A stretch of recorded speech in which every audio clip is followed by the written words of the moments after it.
Hello everyone, we are Movie Fish. Today's special program will bring you a story about Warhammer 40k from the latest 2024 animated anthology series Secret Level. Unexpectedly, this series has actually made our player's favorite hero, Titus, the protagonist of this story. You know, Titus' fierceness and brutality shown by the enemy in battles are jokingly called the Chosen of Khorne by players. So what kind of story will Titus bring us this time?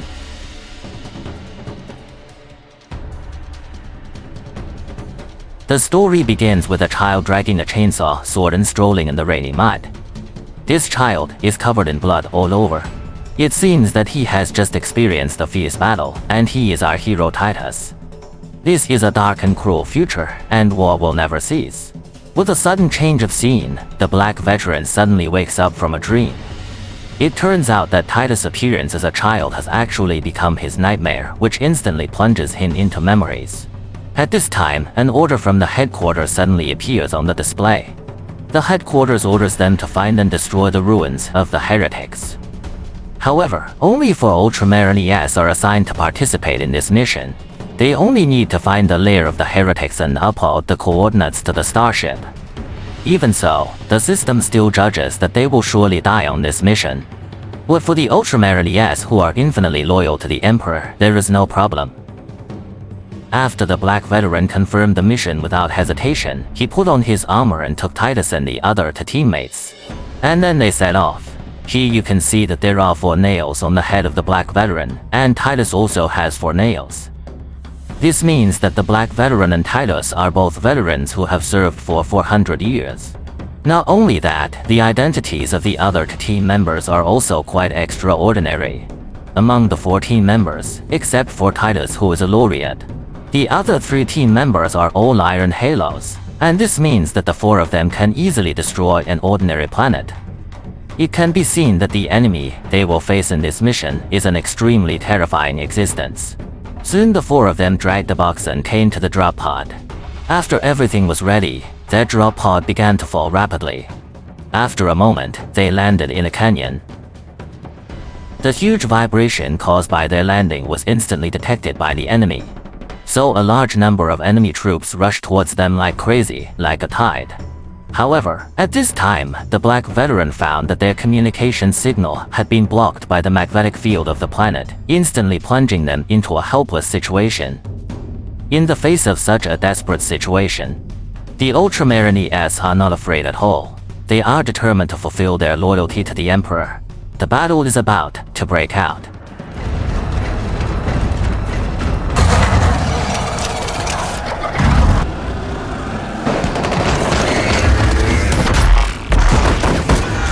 After eliminating a wave of miscellaneous soldiers, the flames from the vehicle's machine guns suddenly sprayed towards them. The black veteran immediately picked up the shield and instantly blocked the enemy's firepower. However, at this time, the Ultramarine ES were also suppressed by the machine gun and could not move. The battle instantly fell into a stalemate. However, at this time, Titus was strong and without hesitation, he quickly rushed towards the direction of the vehicle. After some dodging, he quickly came in front of the vehicle. But unexpectedly, at this time, a vehicle directly crashed into him. As a result,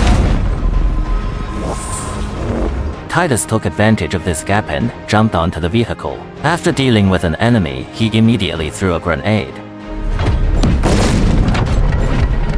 The whole process was done in one go without any effort, showing how terrifying Titus is. When his comrades passed by this vehicle, the black veteran gave him the chain of the box again. It seems that in this small team, no matter how powerful our hero Titus is, he is just a little brother who carries a bag. As they walked away slowly, the time bomb exploded violently. The huge dust caused by the explosion swept across the entire canyon, and in the billowing dust, they gradually came to the depths of the canyon. Here, the black veteran saw black liquid-like footprints slowly rising. At this time, the purity mark on his armor also began to burn. And this means that there must be a great demon here. And his chaos aura is quite strong. Soon the group came to the cliff deep in the canyon. It seems that there is an unfathomable cave below, and the chaos aura comes from here. So the group jumped down without hesitation. They began to slide down the cliff. Whilst they were sliding, the entire space turned upside down. This is due to the invasion of the warp, which causes the gravity to be distorted. And as they continued to go deeper, they had already come to a pitch-black black hole where they couldn't see their fingers. As a result, they heard a roar, and then countless cap riggers rushed towards them. In no time, these cap riggers were eliminated. And the cap riggers' blood glowing blue also illuminated the entire cave. Then the Ultramarine S started to move on again. Soon, they came to a hole full of books. The towering bookshelves are extremely spectacular, and at the end of the hall is a huge bronze door. As the door slowly opened, the group saw the statue of Keros Fate Weaver standing majestically in front of them. But the Ultramarine S are fearless, just seeing Titus pick up the box and then he opened the box. As a result, a PSY Kerr came out of the box. As soon as the PSY Kerr came out, he began to pray. Cooperating with the equipment in the box, he instantly formed a spherical force field around the Ultramarine S and wrapped them up, protecting them from the corrosion of the chaotic power from the warp. At this time, the Ultramarine S began to launch attacks on the statue of Keros Fate Weaver one after another. The entire statue instantly began to collapse. However, along with these stones, there was also a Teenage Mortal Sorcerer that fell from the eye of a greatsword. As soon as she came up, she directly killed the PSY Kerr, which instantly reset the Ultramarine S magic resistance ability to 0. Under the powerful magic of the Teenage Mortal Sorcerer, the time flow rate of the entire space instantly slowed down, and all objects seemed to be slowed down by 1,000 times. However, the Teenage Mortal Sorcerer's mobility in this space was not restricted at all. Then, the Teenage Mortal Sorcerer teleported in front of a veteran. At this time, the veteran could not move. The Teenage Mortal Sorcerer just cast the spell slightly, and a feeling of fear instantly invaded the veteran's brain. You know, a veteran who has been through many battles like this has long forgotten what fear is. But unexpectedly, the Teenage Mortal Sorcerer's magic can induce the deepest fear in humans. As a result, the veteran's head instantly exploded, and a large amount of blood flowed out of his armor. Another veteran was also killed by the Teenage Mortal Sorcerer in the same way. Just when the Teenage Mortal Sorcerer was about to cast a spell on the Black Ren, unexpectedly, at this time, the image of Titus as a child suddenly appeared in the Black Veteran's heart. At that time, Titus was a child full of pain and very angry. He naturally didn't know what fear was.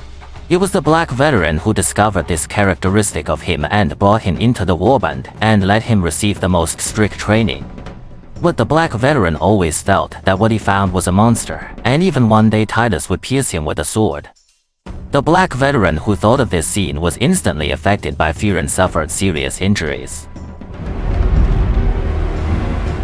After that, the Teenage Mortal Sorcerer came in front of Titus and then released fear on him.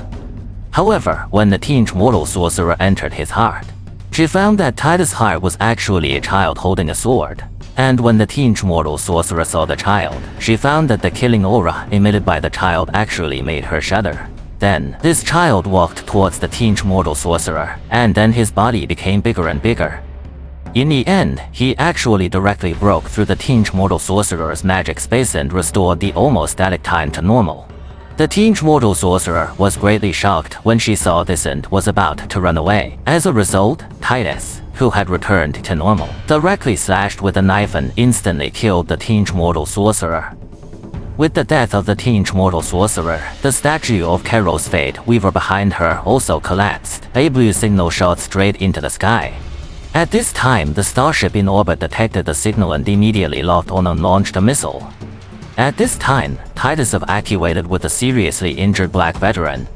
Due to the short time, he didn't even have time to recover the gene seeds of the other team members. At this time, the Black Veteran could only feel that he had been brought outside by Titus in a daze. And when the Black Veteran woke up, he found that Titus was already looking at him with concern. Now their mission has been completed, and it's time to go home. But Titus told the Black Veteran that it's not okay yet, because he hasn't had enough killing. He wants to go and kill those miscellaneous soldiers now and avenge his teammates.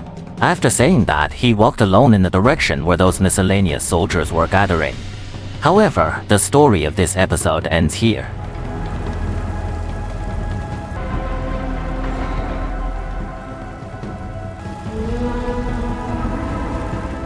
Hey everyone, today's movie trip is over. Thanks a lot for your likes and comments. You're like Film Academy pros with deep insights and love for flicks. Your likes and comments are like the force always be with me. You're the shining stars in my movie world. I'll bring more surprises next time.